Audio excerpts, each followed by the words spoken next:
I believe that people have this idea that if you are a homesteader, you have to have a dairy cow, you have to have vast amounts of land, all the farm animals, a massive garden. That just isn't the case.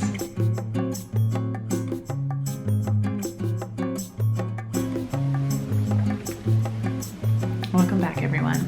It's Bethany, and I am a beginner homesteader. Let me give you some background of my homesteading journey. Here, I raise chickens for meat as well as eggs, and I garden. Some skills that I have learned since I've been homesteading, and I continue to hone in on these skills and become more proficient in, and that is butchering and processing our own meat chickens, gardening each year on a larger scale, but also a much smarter scale, food preservation, baking, particularly sourdough these days, fermenting, composting, and the art of understanding the composition of good soil. Homesteading for me really is taking care of and providing for my family by living off the land, and also growing and becoming stronger in some of those sustainability skills that have just become a lost art in our culture. The reason that I would label myself a beginner is I've been at this for just about 3 years, each year adapting more and more to this way of life, to this way of living. I'm not very seasoned, and many times I feel like an absolute failure at this. Currently, we live on a property that is roughly 5 acres, 3 of those being very heavily wooded. So just to give you a little background of what we're working with and where we're at. We are a family, my husband, I, and 3 kids. And yes, my husband works full time. So that leaves most of the homesteading skills and what we do here up to me. Many a times you will find me alone out there with my kids butchering the meat chickens. Of course, my husband is very hands-on when he is at home, but the way that our homestead is set up is I carry the bulk of the load here. He finances it all by working just diligently, and sometimes in some seasons of the year it includes very long hours where we don't see much of him.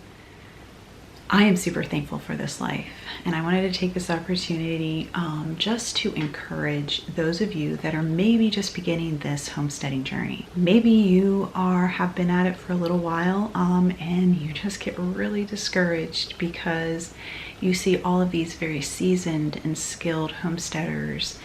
And this whole time you're just trying to get your little seeds to sprout into seedlings.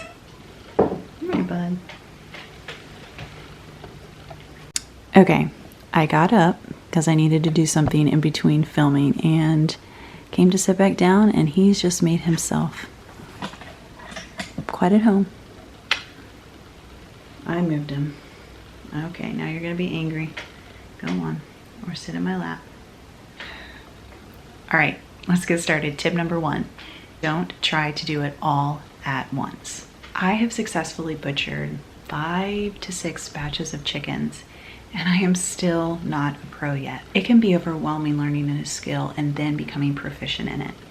Every year I garden, I become better.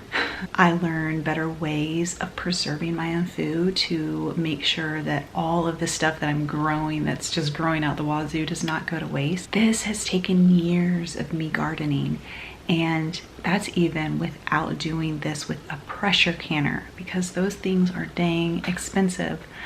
But this year, my birthday's coming up, and that is what is on my birthday list. So I'm super stoked about having a pressure canner on our homestead to be preserving our food just in a more efficient way. I have been ready for the next farm animal on our homestead for quite some time.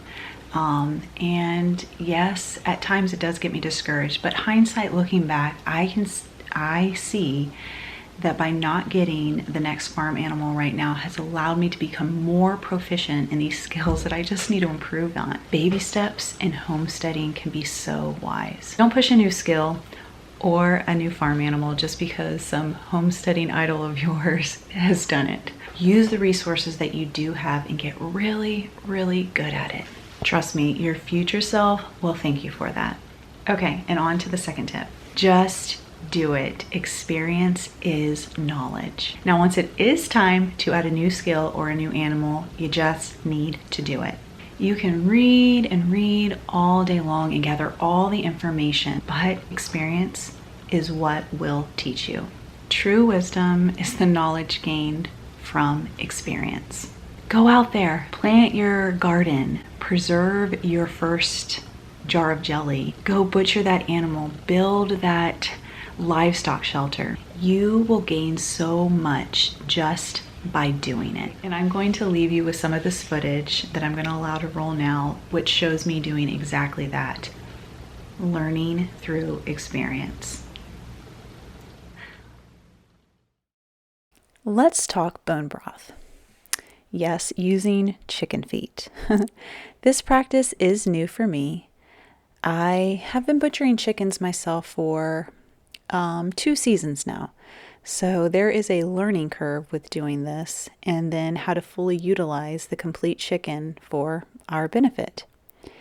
You see, I grew up having access to canned soups and the boxed broths to use for cooking, but it's just now, as I'm living this life of homesteading, that I'm learning the extreme benefits of these bones being made into broth. Did you know that the foot of a chicken is rich in collagen? And collagen is great for bone and skin health. So when incorporating bone broth into your diet, you're boosting your immune system, aiding your digestion, and even helping to reduce inflammation. So now as I'm processing each chicken, I make sure to save the feet. But before making this into bone broth, I make sure to sterilize them thoroughly by boiling them twice. Yeah, chicken feet gross me out.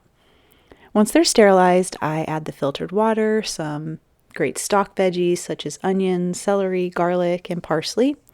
I will cook on low for most of the day and then strain and store for future use. So, guys, if you aren't incorporating bone broth into your diet, I highly recommend it. All right, guys, until next week, don't be afraid to keep things slow and simple.